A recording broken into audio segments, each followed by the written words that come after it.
Welcome to Strip Coverlet, where we wrangle the bigger picture out of literature. I am Adrian Fort. And I'm Dalton Gentry. And we are here for a poetry review. Dalton, tell them what poem we're reviewing today. We are reviewing a Robert Frost poem. I just love Robert Frost. This is The Road Not Taken. Who do you like? No one. What are you doing here? I don't know. Are you doing this because there's less conflict in literature than most things? Probably. That's the best part about literature is like people describe like, hey, what is a literary degree? I'm like, basically you show up, you read something, and you're like, well, this is my opinion on it. And everybody's like, okay, good enough. But you're so salty. You just want to hate people that are dead so you don't have to argue with them. Yeah, I mean, if Robert Frost was alive, I'd be like, oh, Robert Frost, we should get him on the Twitter. He's a great man. No, not a fan. But anyway, this is The Road Not Taken, a very popular Robert Frost poem. Classic. Classic Frost. You want to read this? Yeah, I figure we'll do 2 readings. Okay. And then we will get into a review. 3 good things, 3 bad things. Best line, literary analysis, rating, and recommendation based on the text. All right. I'm going to go first? Sure. The Road Not Taken. 2 roads diverged in a yellow wood, and sorry I could not travel both, and be one traveler. Long I stood, and looked down one as far as I could, to where it bent in the undergrowth. Then took the other as just as far, and having perhaps the better claim, because it was grassy and wanted wear, though as for that, the passing there had worn them really about the same. And both that morning equally lay, in leaves no step had trodden black. Oh, I kept the first for another day, yet knowing how way leads on to way, I doubted if I should ever come back. I shall be telling this with a sigh, somewhere ages and ages hence. 2 roads diverged in a wood, and I took the one less traveled by, and that has made all the difference. The Road Not Taken. 2 roads diverged in a yellow wood, and sorry I could not travel both, and be one traveler. Long I stood, and looked down one as far as I could, to where it bent in undergrowth. Then took the other, as just as fair, and having perhaps the better claim, because it was grassy and wanted wear. Though as for that, the passing there had worn them really about the same. And both that morning equally lay, in leaves no step had trodden black. Oh, I kept the first for another day, yet knowing how way leads to way, I doubted if I should ever come back. I shall be telling this with a sigh, somewhere ages and ages hence. 2 roads diverged in the wood, and I took the one less traveled by. And that has made all the difference. All right. 3 good things, 3 bad things. 3 good things. 1, everyone can get something out of this, I think. Okay. 2, it has a very good flow at times. Okay. And 3, bonus points for legend. Right? Bonus points for okay. 3 good things. This is a very approachable poem by any reader. I think anybody could pick this up and enjoy it in some sense. 2, the rhythm and rhyme in this is very simple and very clean at times, which makes it flow very nice. And we say that despite the fact that neither one of us got through it. True. We always stumble, but that's because we can't read out loud. That's fine. Inherent skill. And fine. And 3, if my interpretation holds true with this, I enjoy it more. But I have to argue it. Let's see if I can get you behind it. Okay. We're going to get there. Okay. All 3 right. bad things. 1, Hallmark. This is Hallmark. Yeah. 2, no one remembers 17/20ths of this poem. They just remember the last few lines. Last 3 lines. 3, no part of me wants to read this. Okay. Right? Okay. It's one of those, it feels trite to me. First bad thing, it's Robert Frost. Robert Frost just terrible. Second bad thing, I'm pretty sure if I've thought about this enough and read this enough, this is often misread and misinterpreted. Yeah. And that interpretation's poor. Anyway, and 3, I don't feel better or feel changed in any way from reading this. I'm not going to go away just being like, man, Robert fucking Frost. Okay. I will go first on the best line, because you can't pick the same as me. We can't have the best lines together. So, 2 roads diverged in wood, and I took the one less traveled by, and that has made all the difference. Okay. So you're going to have to make an argument for a better line than that. Which is the classic line of this. Yeah. That is the hallmark line of this, which most people take and then just say that's what the poem's about. Let me argue, if I may, Is this the best line or is this an argument? This is the best line because it changes the poem. Okay. Very simple line. Had warned them really about the same. That changes this. That changes this poem. And that changes the interpretation of this poem, which leads me to believe that every high school graduation speech, every Hallmark card that I've ever read has all been lies. We can get it. I have a place I want to start this one. Start us out here. I want to start this with the Billy Wigglestick test. Okay. So a translation, essentially from English to English. Okay. Would you do the honors and read the first stanza? And then when I'm done with the translation, I'll give you a nod to go on to the next. 2 roads diverged in a yellow wood, and sorry I could not travel both, and be one traveler. Long I stood and looked down one as far as I could, to where it bent in the undergrowth. So there's these 2 paths, right? Well, I only got one set of legs, see? I can't do both. So I looks down the one. Okay. Then took the other as just as fair, and having perhaps the better claim because it was grassy and wanted wear, though as for that the passing there had warned them really about the same. But I took the shady one, because I'm a shady cat. And both that morning equally lay, and leaves no step had trodden black. Oh, I kept the first for another day, yet knowing how way leads on to way, I doubted if I should ever come back. But I know me, though. And I know the way back, in case need be. I shall be telling this with a sigh, somewhere ages and ages hence. 2 roads diverged in a wood, and I took the one less traveled by, and that has made all the difference. I shall be telling this with a sigh, somewhere ages and ages hence. 2 roads diverged in the wood, and I took the one less traveled by. And that has made all the difference. Look at that. Yeah. Look at that. The last stanza is the only one that really makes a good deal of sense. Okay. Is the only one that you can't look at and say, we can say that's simpler. Okay. Right? All right. So your point here. Let me get into my angry frost rant here, because I got some angry frost rantings to go. Carry on. Every time you hear this poem, you hear those last few lines. And this is the poem saying that maybe you should take the road less traveled. Take the hard road. Be yourself. Be an individual. Do things differently. Because that's going to make the difference in life. To be that individual and to work hard and to take the path less traveled by, that's what's going to get you there. Don't be like everyone else. Fair? Okay. That's what you get from this. That is the classic interpretation of this poem. That is the Robert Frost Hallmark poem. But if you go up, second stanza, last line, had warned them really about the same. Because it was grassy and wanted wear, though as for that, the passing there had warned them really about the same. He's not taking a more difficult path. He's not making a huge individual choice. Both of these paths are about the same. Robert Frost just decided, I'm going to go left. Doesn't look like anybody's walked left for a minute, but yeah, whatever, they're about the same. I'm going to go left. This is all fate. This is all chance. It doesn't matter what you do as long as you do something. This is not a choice of saying that, like, had I taken, the road that everybody goes down here, it wouldn't have turned out. The easy one. It wouldn't have turned out. They're the same fucking road. They had warned them really about the same. There's no difference between these two here, so there's no real way of telling which one you should take. You don't know what's easier, don't know what's harder. It's all up to the fates, man. You just gotta take a path and go with it. I just had a small revelation. Okay. You and I both hate roads.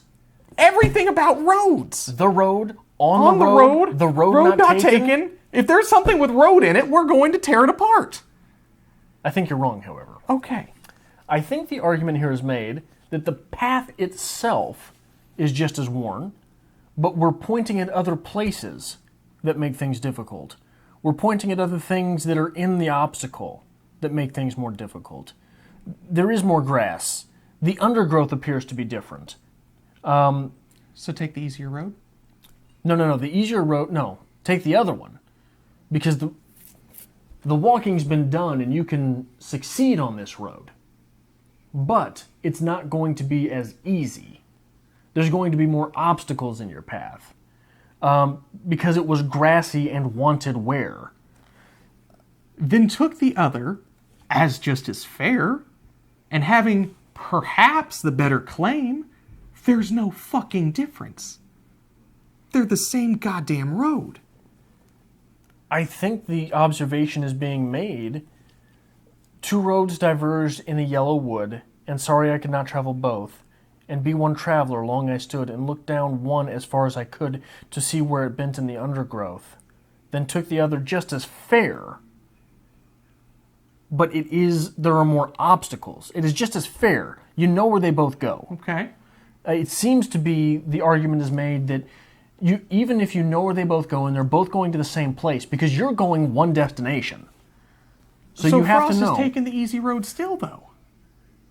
Because when we're looking down here, 2 roads diverge in a yellow wood, and sorry I could not travel both, and be one traveler long I stood, and looked down one as far as I could to where it bent in the undergrowth. Then took the other as just as fair, and having perhaps the better claim, because it was grassy and it wanted wear. Though as for that, the passing there had warned them really about the same. He's really just looking at 2 paths here and being like, well, this one's got a little more claim to it, it looks a little nicer, a little grassier, easier on the feet, I'm going to go with this one. But really, they're about the same. Is that easier on the feet? Grass? Than a path? And it's certainly more difficult treading. Okay. I will agree it is possibly the road less traveled by. But from his initial observation, they're the same thing, man. They're going to get you to the same way. I'm just going to take the one that people usually walk down less. But this one sounds better. Sure. So I think that the common interpretation here is the valid one. Okay. That he's taking the less traveled path. The one that's going to be a bit more difficult, perhaps. Okay. The one that's going to be less traveled and less worn. I think my anger here stems from when you hear this speech, this whole big thing is just about take that difficult path, take that leap, take the road no one else takes. When in reality, when we look at the rest of this poem, there is not much of a difference, man. It's the same thing. Right. So I think that the miscalculation in the common interpretation is that it is not for the potential in the path. Okay. Because the paths both lead to the same place. Otherwise, they're not both the same option, correct? Okay. The difference is an argument for Stoicism. Okay. Are you familiar with Stoicism very much? Let's explain it. So, Stoicism, one of the things that a Stoic man or woman does, the Stoic mindset says, sometimes you struggle just to struggle because it makes the easy times easier. And if you should happen upon struggle, you already know how to deal with it. Okay. So the common interpretation here, I think, is one for potentiality, right? The potential of it. What might be down that less traveled path? It doesn't matter really what's I think that's the common interpretation. What's down there, it could be something good. It doesn't matter what's down there because we're going the same place. Okay. Right? The real meat and potatoes of this is an argument for Stoicism. Do what's hard. Do what is less worn. Do what might provide you a bit of challenge while you are able to accept the challenge, because there will come a day when you are not able to meet the challenge. So if you better finely tune this machine that is your body, that is your mind, that is you as a being, things will go more smoothly the more tools you have acquired by the time that strife hits. But again, it's saying that he's not taking the difficult one out of difficulty's choice, then took the other as just as fair and perhaps a better claim. He's taking the road, it's like, well, a lot of people said this one's a lot better, so I'm going to go down this one here. But you must interpret based on the road less traveled. Okay. What does the road less... It's not like today's parts or The road less travel implied it's the road that not as many people have gone down. It's going Not to be as many people overgrown. It's going to be more difficult terrain. Maybe there's a log that hasn't been cleared. Maybe there's branches hanging down in your way. I'm telling you, man, that people get this poem wrong, and it's better in the other sense. In what if you others? take that sweet existentialist Frost, where it doesn't matter what road you take, you're going to end up in the same place. You're just basically at the whim of fate. I hate that reading. I like that reading. Why do you like that? You like that reading because you're a minimal effort guy. I like that reading because it clicks better with me as compared to Adrian, who's like, no, you got to take the harder road. The harder road's going to get you more results. Where I'm sitting there at the top, I'm like, I don't care what fucking road we take. Just take a road. We're going to get there. So our personalities may be embedding in our interpretations. Sure, here. and that's the beauty of poetry. And that's a wonderful thing, it is. But everybody else goes with that Adrian interpretation. And I feel it's wrong. No. Everybody goes for the interpretation of potential, at least as far as I can tell. Okay. Like, that's why those last... I took the road less traveled by, and that has made all the difference. Why?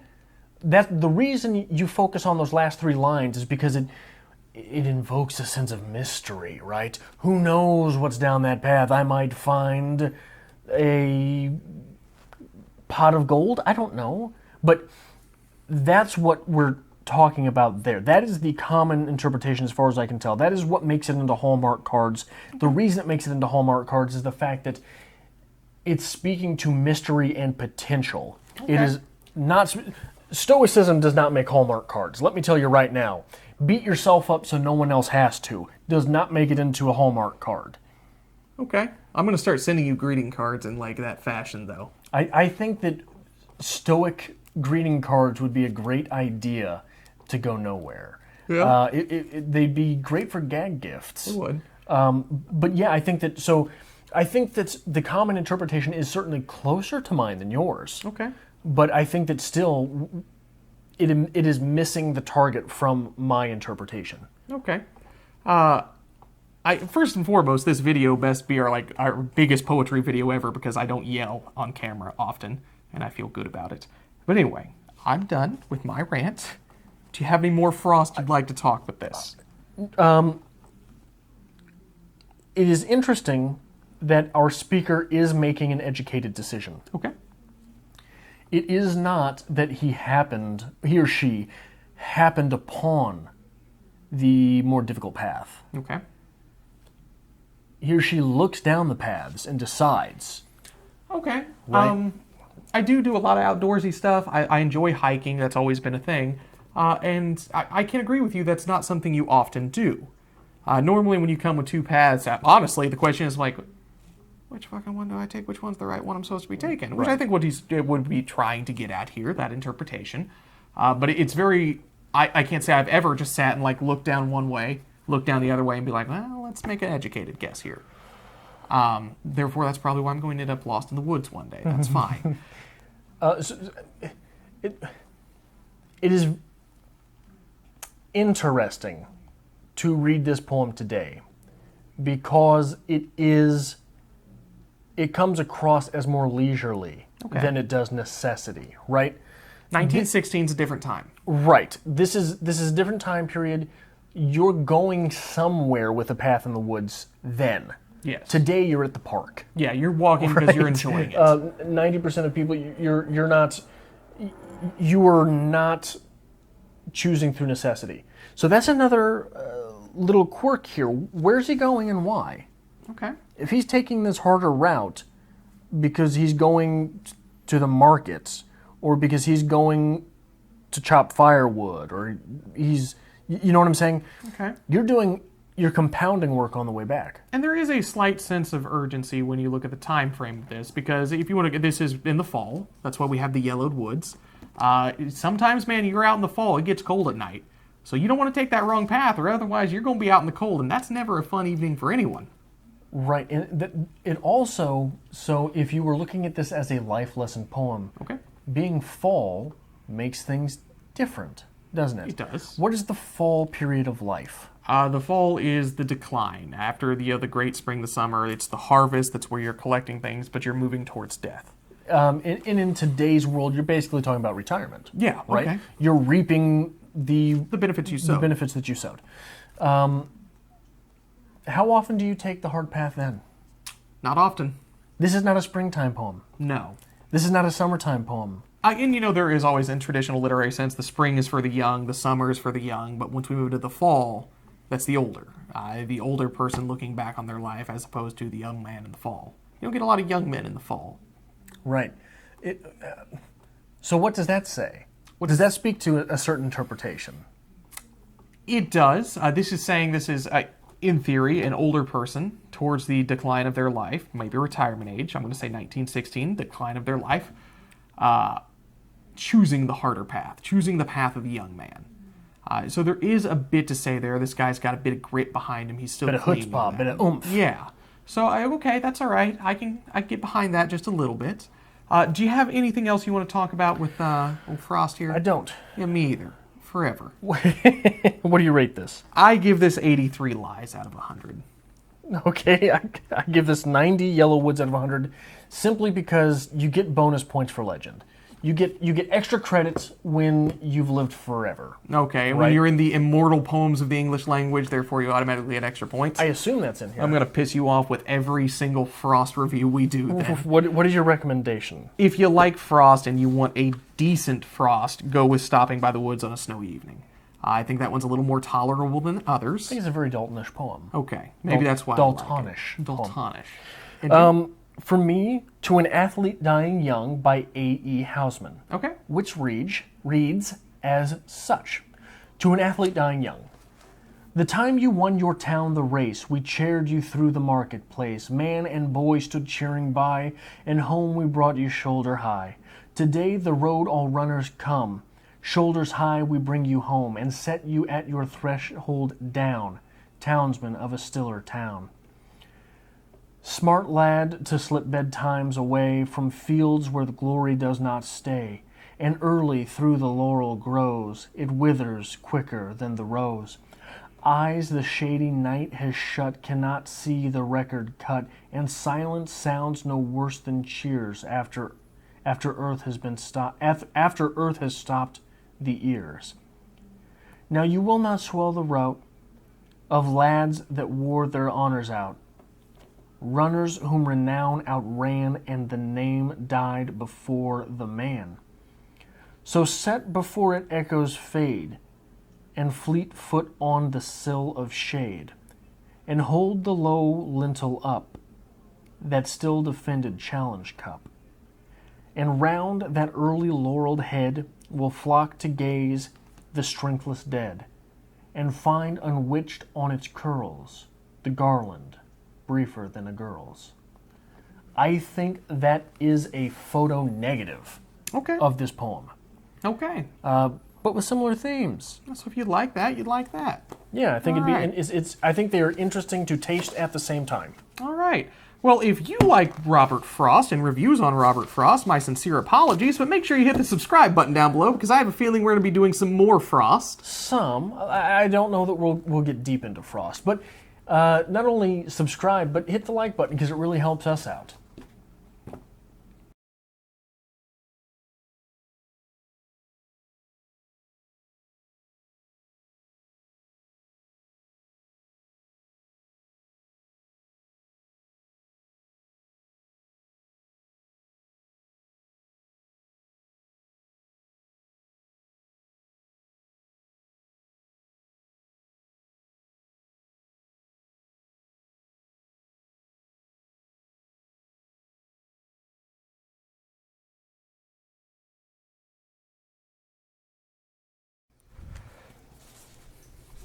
I'm going to bring my TV down one of these days so you can just blare it at 4 o'clock in the morning and wake your neighbor up.